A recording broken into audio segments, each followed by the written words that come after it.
Ini dia ikan yang kita cari-cari. Ikan depik, ikan endemik yang hanya ada di Danau Laut Tawar. Woi, Pak, tunggu nih Pak. Yang minum. Rasanya asin, gurih, dan teksturnya renyah ya. Masyarakat di sini menggunakan buah lutus sebagai sampo dan alat mencuci pakaian.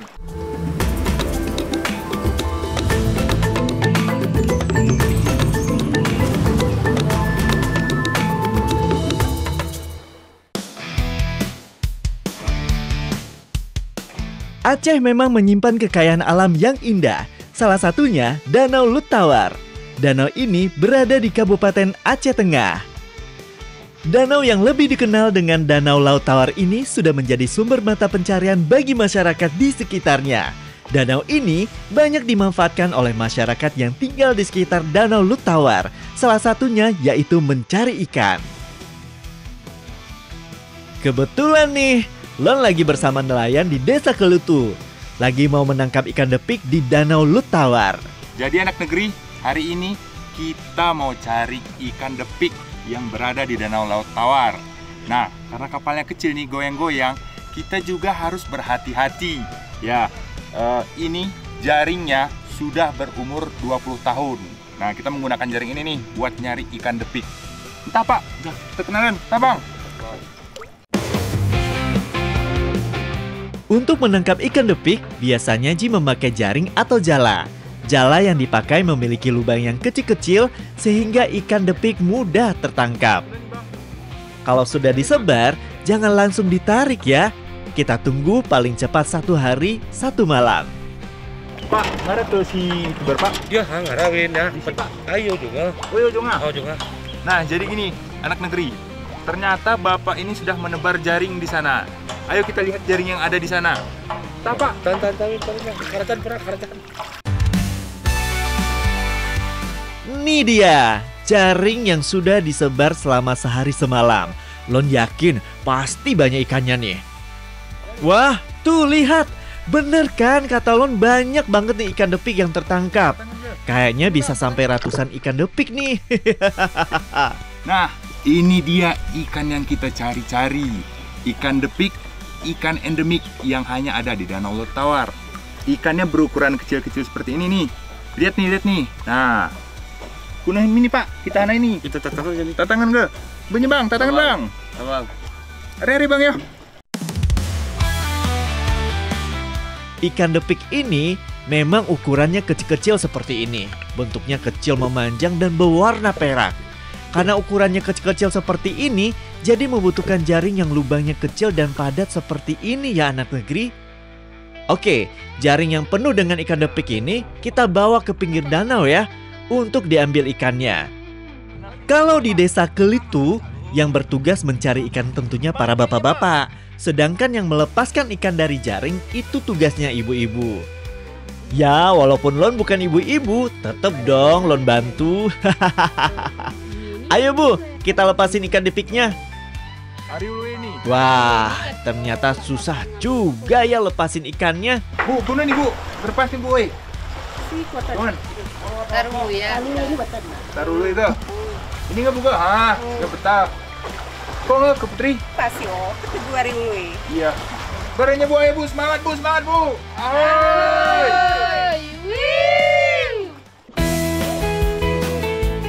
Oh, ternyata harus diputar dulu kepala ikannya seperti ini. Setelah lepas dari jaring, baru deh ikannya kita tarik. Tapi jangan terlalu kencang ya anak negeri, nanti bisa rusak ikannya.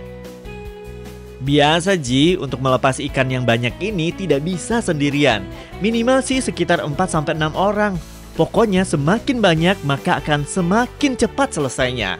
Anak negeri, jadi jala ini harus kita siram air. Karena agar mempermudah proses pengambilan ikan depiknya. Entah Bu, buatan min Bu. Ternyata ada cara untuk mempermudah melepas ikannya. Salah satunya itu dengan menyiram air ke jaringnya. Tujuannya sih agar jaringnya tetap basah. Kalau jaringnya kering, maka akan mempersulit melepaskan ikannya. Pak, ada lobster mini tuh.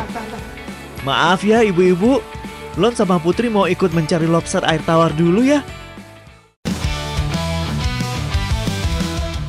Kebetulan, nelayan yang tadi mau cari ikan depik, mau cari lobster air tawar juga.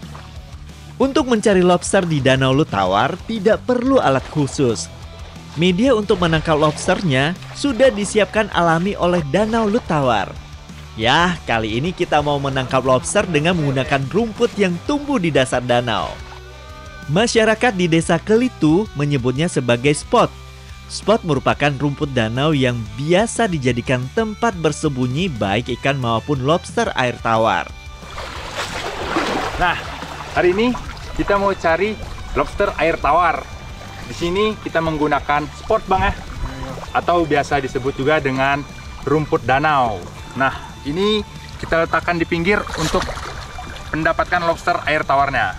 Tah bang, kunam ini bang. Digulung ini bang. Gulung ya bang dah.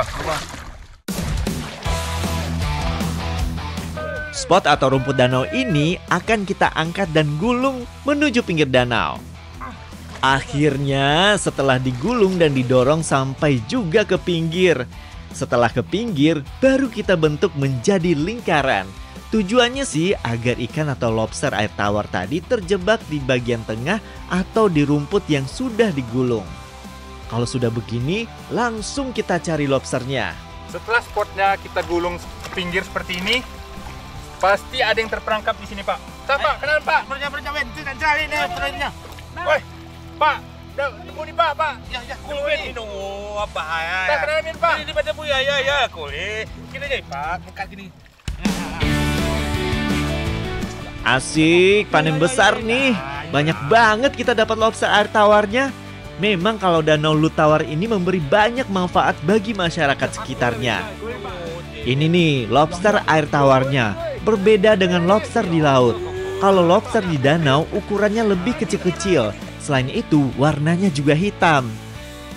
Mantap anak negeri, lobsternya kita dapat banyak. Tuh lihat, sudah penuh wadahnya. Tapi ini rumput danaunya kita kemanakan ya pak? Tanam ini pak. Ini mana kita pindahan loh kusuk. Kati sepok ini murid miam bisa lobster tersebut berkembang biak. Entar ya. Oh bang, kita bang. Sekarang nih bang. Dorong bang. Nah, ini yang dinamakan mencari lobster tapi tetap tidak merusak alam. Jadi rumput danau ini tidak dibuang di pinggir danau, tapi akan dikembalikan ke dasar danau. Tujuannya agar tempat habitat ikan atau lobster air tawarnya tidak rusak dan ikan atau lobsternya dapat berkembang biak kembali.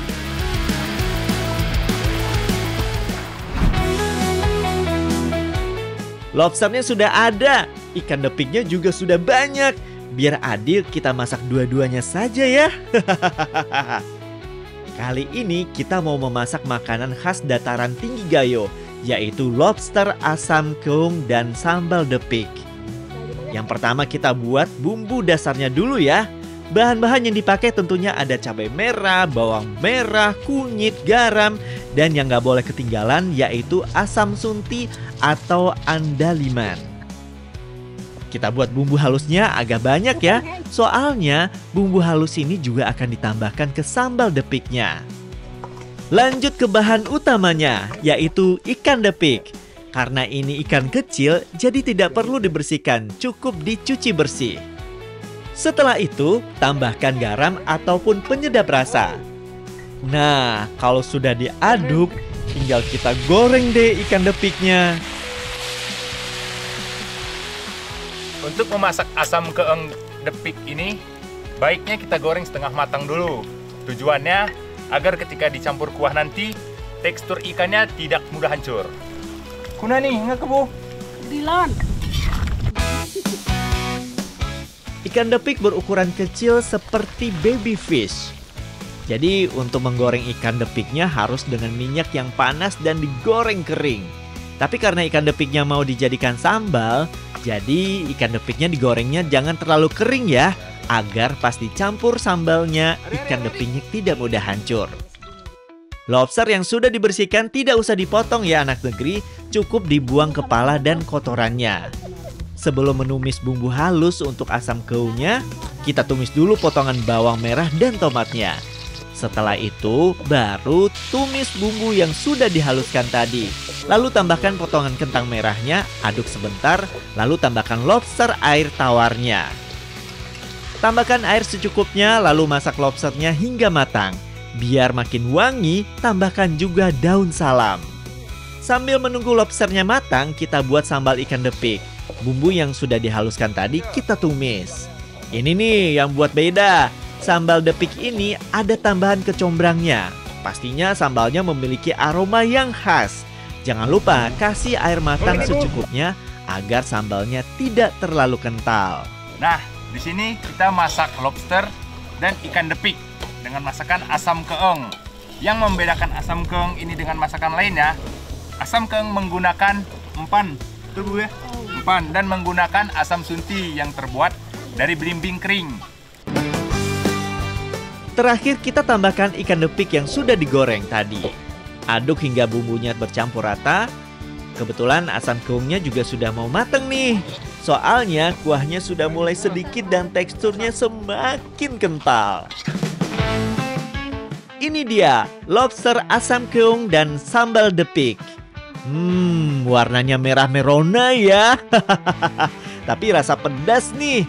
Duh, sudah gak sabar buat nyicipin.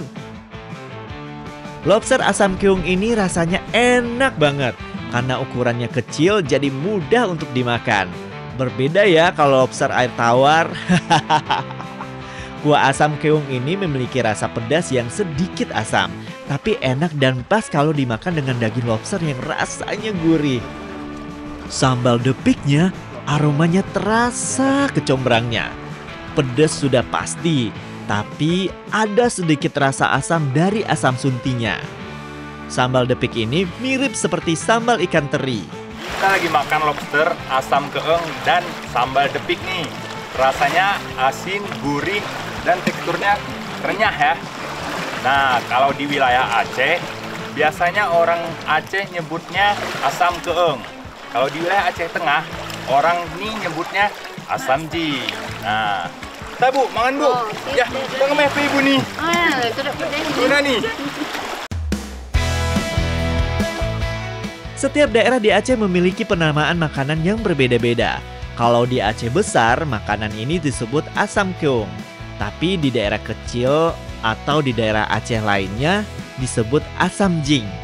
Tapi yang bisa dimasak asam jing tidak hanya lobster saja kok. Bisa juga diganti dengan ikan sungai maupun ayam.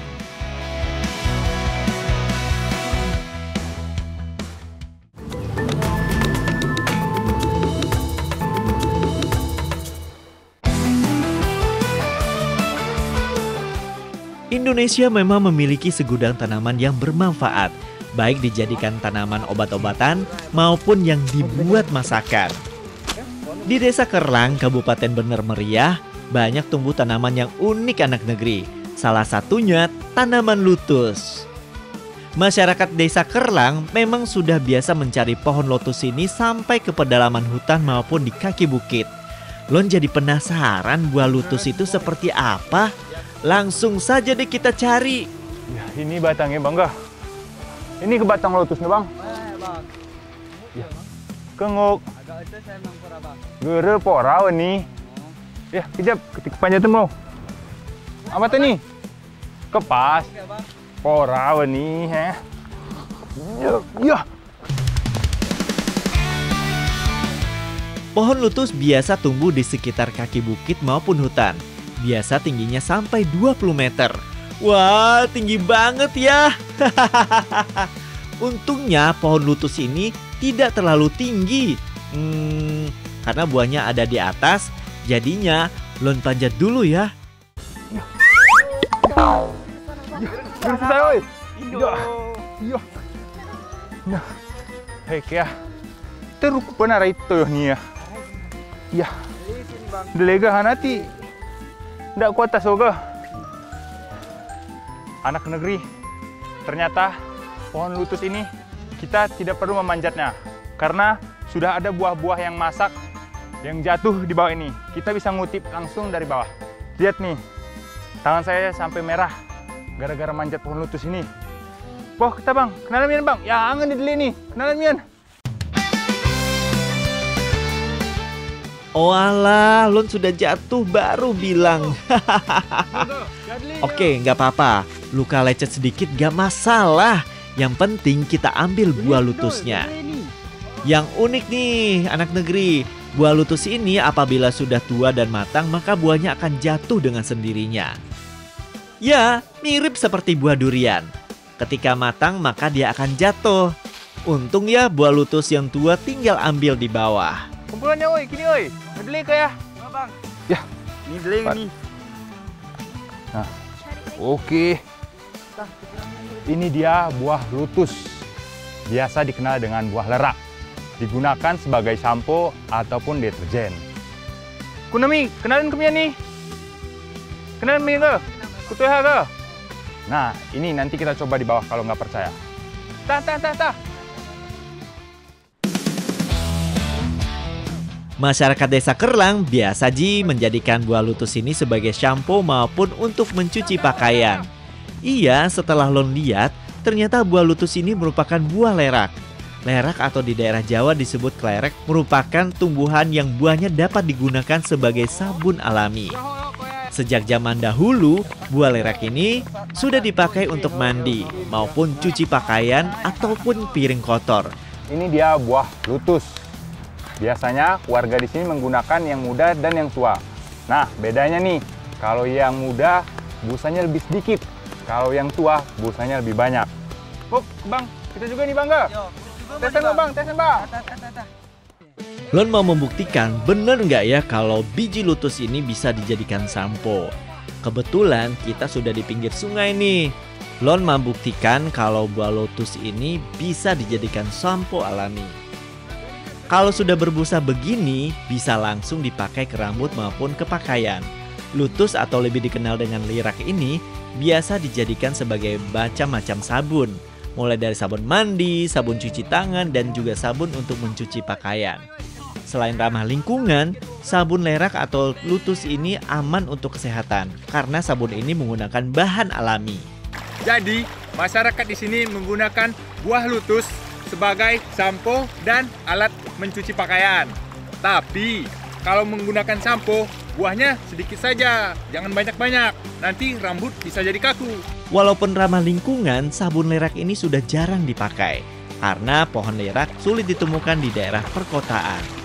Selain itu, sabun lerak kalah praktis dengan sabun atau deterjen kemasan yang murah dan mempunyai banyak busa.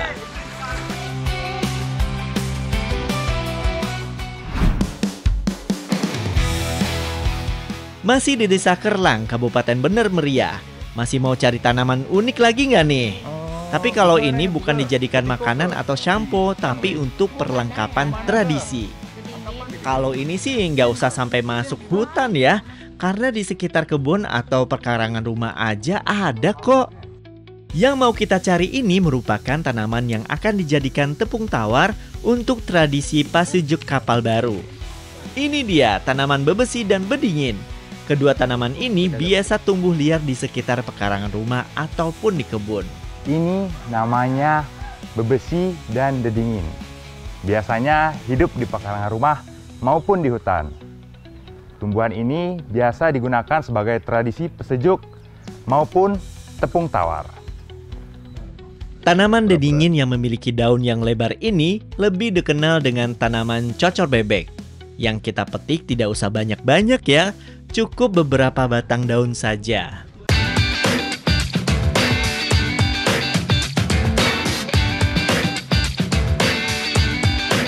Ini dia tanaman selanjutnya, yang bentuknya kayak rumput ini dinamakan tanaman teteguh.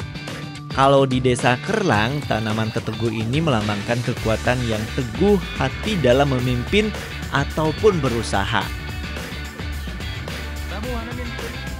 Masih di tempat yang sama, ada tanaman kelulut. Bentuk daunnya mirip seperti anggur. Namun kalau kelulut, tidak merambat seperti tanaman anggur ya. Sekilas, tumbuhan ini mirip seperti tumbuhan anggur, namun tidak ada buahnya. Ini semua ke ipangan Ibu? Nguk, juga mengkorak was. Oh, renya Bu? Diramat, Hmm. diaren. Masyarakat di sini biasanya menggunakan kelulut ini sebagai obat panas dalam. Bagi masyarakat Kerlang, tumbuhan kelulut ini melambangkan kesatuan. Karena kulit dari tumbuhan ini sangat kuat dan bisa dijadikan tali untuk menyatukan benda-benda bahkan untuk mengikat kayu bakar. Selanjutnya, tumbuhan keringan atau biasa disebut tanaman ringan. Tumbuhan ini dipercaya dapat meringankan beban, baik dalam kepemimpinan maupun dalam hal yang lain. Entah Bu, kita kenalan si batang lain ni. Oh, cara mio. Bu, entah Bu. Yo, arah ini Bu, yo. Wah, jadi. Hari-hari Bu. Walaupun sudah banyak yang kita petik, tapi masih ada satu jenis tanaman yang sedang kita cari. Nah, akhirnya ketemu juga nih. Daun yang merah marun ini merupakan tanaman yang kita cari-cari. Wah, beruntung banget nih anak negeri, kita dapat satu tanaman ini. Karena tanaman ini jarang bisa tumbuh subur di kebun atau di pekarangan rumah, karena habitat aslinya itu di pedalaman hutan tropis yang cuacanya lebih sejuk. Kalau di desa Kerlang, tanaman ini disebut tanaman celala karena memiliki daun yang berwarna merah cerah. Bisa Ji, celala ini bisa dijadikan tanaman hias. Ada yang merah, ada yang kayak rumput juga. Semua ini digunakan untuk tradisi pesejuk. Tapi anak negeri, ada syaratnya. Tumbuhan ini biasanya digunakan untuk hitanan 3 tumbuhan. Kalau untuk pernikahan 5 tumbuhan. Dan untuk pesejuk kapal yang baru nanti menggunakan 7 tumbuhan.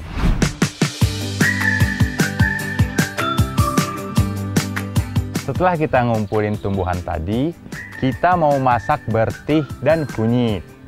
Nah, ini makanan yang disajikan untuk tradisi pesejuk kapal. Sini merapat, yang penasaran cara masak gabah padinya. Bertih merupakan makanan khas dari Tanah Gayo yang terbuat dari gabah padi yang digoreng tanpa menggunakan minyak. Pertama, wajannya harus dipanaskan terlebih dahulu. Setelah itu, baru dimasukkan gabah padinya. Lalu kita gongseng atau menggoreng tanpa menggunakan minyak. Untuk menggongseng gabah padi ini, ada yang harus diperhatikan nih anak negeri. Kita tidak boleh menggunakan bahan yang terbuat dari kayu. Kita harus menggunakan bahan yang terbuat dari kelapa sawit maupun daun pinang. Tujuannya agar gabah padi ini mudah mekar dan tidak mudah gosong. Tuh, lihat gabah padinya sudah kayak popcorn kan? Kalau mau cepat mekar harus terus diaduk seperti ini ya. Kalau tidak diaduk nanti cepat gosong. Kalau sudah, kita angkat. Nah, selanjutnya gabah yang sudah mekar ini kita taruh di dalam tampah. Dan bersihkan sisa-sisa gabah yang masih menempel. Ya, membersihkannya mirip seperti sedang membersihkan beras. Ya, wah Ibu. Ino. Una, keke Bu. Oh, babu. Wah Bu, ingat ini Bu. Kalau bertihnya sudah matang, sekarang kita tinggal buat beras ketannya. Pertama, kita parut kelapanya terlebih dahulu. Kelapa yang sudah diparut tadi ditambahkan air dan kita peras untuk diambil santannya. Setelah itu, beras ketan yang sudah dibersihkan lalu ditambah dengan santan kelapa. Setelah itu, masak sampai menjadi nasi ketan. Oh iya, untuk bahan pelengkapnya menggunakan gula aren dan kelapa parut. Pertama, gula arennya kita iris kecil-kecil seperti ini. Setelah itu, masak dengan air sehingga menjadi karamel. Setelah kental, baru tambahkan parutan kelapa. Lalu aduk hingga parutan kelapanya tercampur dengan gula arennya. Kalau sudah, tinggal kita sajikan dengan nasi ketan yang sudah matang. Kalau di desa Kerlang, makanan nasi ketan gula aren ini dinamakan kunyit. Eits, jangan dimakan dulu ya. Soalnya makanan-makanan yang kita masak ini akan dimakan ketika tradisi pasejek kapal nanti.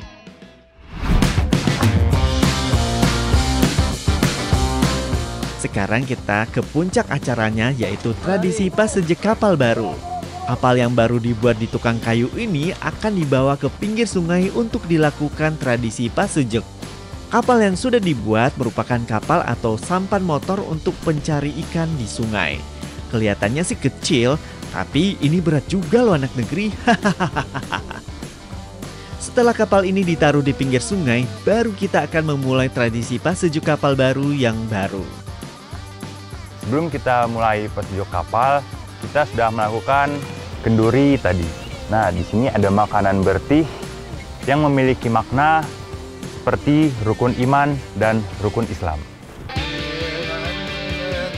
Setelah membaca doa bersama-sama, baru deh kita mulai tradisi pasejuk kapalnya. Kalau tradisi pasejuk harus ada yang namanya tepung tawar. Tepung tawar biasanya terdiri dari beberapa tanaman yang ditaruh di wadah yang sudah diisi air dan beras. Tradisi pasejuk ini merupakan tradisi di Aceh yang masih dipertahankan sampai sekarang.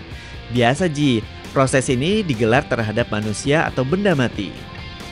Tujuannya untuk mendapatkan keberkahan atau keselamatan. Kalau untuk kapal baru, agar kapal ini dapat memberikan rizki yang baik bagi pemilik kapal. Pada pelaksanaannya, tradisi pasejek ini akan dipimpin oleh tokoh agama dan tokoh adat setempat. Selanjutnya, air dari tanaman tepung tawar yang akan dicipratkan ke beberapa bagian kapal. Tradisi pasejek ini biasa dilakukan ketika acara-acara besar di Aceh. Misalkan acara pernikahan, khitan, dan syukuran rumah maupun kapal baru. Setelah tradisi pasejek selesai, tandanya kapal baru ini siap untuk dipakai di sungai. Langsung deh kita gotong lagi perahunya. Ayo bapak-bapak, walaupun berat, kita tetap semangat. Setelah kita melakukan pasejuk kapal, sekarang kita bawa kapalnya ke pinggir sungai. Nah, ini berat sekali karena menggunakan kayu medang ara. Kira-kira beratnya 100 kilo lebih. Kapal nelayan ini walaupun terlihat tidak terlalu besar, tapi ternyata berat juga anak negeri. Soalnya kapal ini terbuat dari kayu pedang arah yang kokoh dan cukup berat. Setelah sampai ke tepi sungai, kita angkat lagi sampai ke tengah sungai sampai kapalnya siap untuk digunakan. Kalau sudah, pemilik kapal akan menaiki kapalnya dan mencoba langsung kapalnya berlayar di sungai. Wah, ternyata jalan kapalnya. Mantap nih.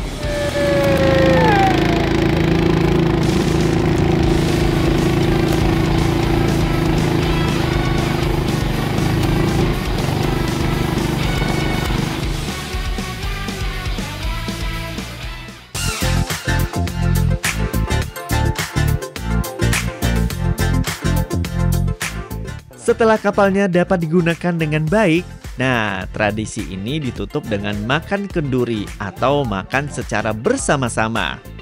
Makanannya ternyata tentunya yang sudah dimasak lon tadi. Ada kunyit atau nasi ketan, ada juga nih yang harus ada, yaitu bertih yang terbuat dari gabah padi. Tapi bertihnya ditambah dengan 4 buah pisang dan 1 butir telur. Setelah mengangkat kapal tadi, warga di sini biasa menutup tradisi dengan makan bersama. Ini nih ada masakan yang saya masak tadi, ada bertih dan ada kunyit, ama ya. Dan ada tambahan makanan lainnya seperti apam dan ayam gulai.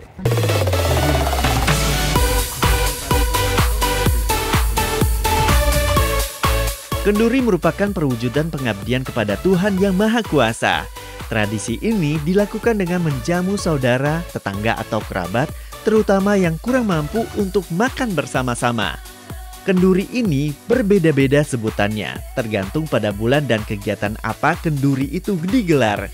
Misalnya, kenduri khitan, kenduri syukuran kapal baru, dan kenduri Maulid Nabi.